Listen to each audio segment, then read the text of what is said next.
groupe Michelin emploie 115 000 personnes dans le monde, dont 1 380 sur le site de Cholet, plus grand site de production en France. Dans le cadre de la politique handicap de la France, le maintien en emploi est l'un des axes prioritaires. Je suis cariste et guichetier. Guichetier consiste à réceptionner les chauffeurs et leur indiquer la direction qu'ils doivent prendre. Cariste, en fait, je charge et je décharge les camions.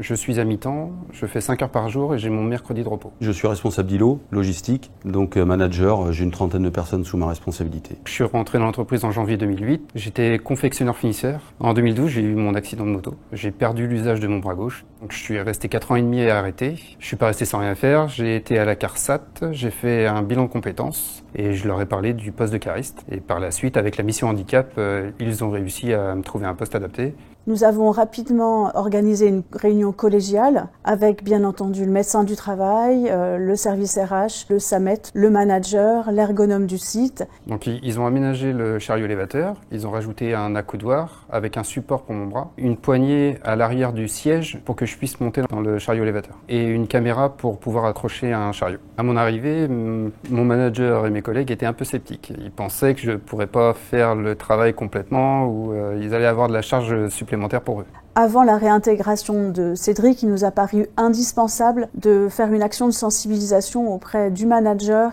et de l'équipe. Et nous voulions, avec le SAMET qui m'a accompagné, lever tous les doutes et répondre à toutes les questions que les salariés pouvaient se poser. Ses collègues ont vu qu'il était capable de travailler comme tout un chacun. Ce travail, il a également facilité la cohésion entre Cédric et les autres personnes utilisatrices, puisqu'ils ont travaillé en commun pour que les aménagements ne perturbent pas les autres personnes utilisatrices. La caméra sur le chariot élévateur qui est faite pour qu'il évite la rotation, finalement elle sert aux autres aussi parce que c'est super pratique. Il n'y a pas besoin de se retourner, c'est un super aménagement pour tout le monde. Au bout d'1 an et demi, sur le poste de cariste, il a été proposé à Cédric d'évoluer vers un poste de guichetier pour lui permettre d'avoir un peu plus de polyvalence. Mon poste a été aménagé avec un fauteuil ergonomique, une souris ergonomique, une agrafeuse électrique, un double écran, un casque Bluetooth pour pouvoir répondre et écrire en même temps. Et tout a été aménagé sur mon poste du côté droit par rapport à mon handicap. Pour chaque aménagement de poste, nous avons eu un cofinancement de la GFIP qui nous a permis d'optimiser les aménagements de Cédric. L'entreprise doit être le reflet du monde dans lequel elle vit. Aujourd'hui, on voit qu'un salarié sur 2 sera touché par le handicap au cours de sa vie professionnelle. L'exemple de Cédric nous montre qu'il est toujours possible de trouver des solutions en interne pour réintégrer une personne, même si elle est en situation de handicap.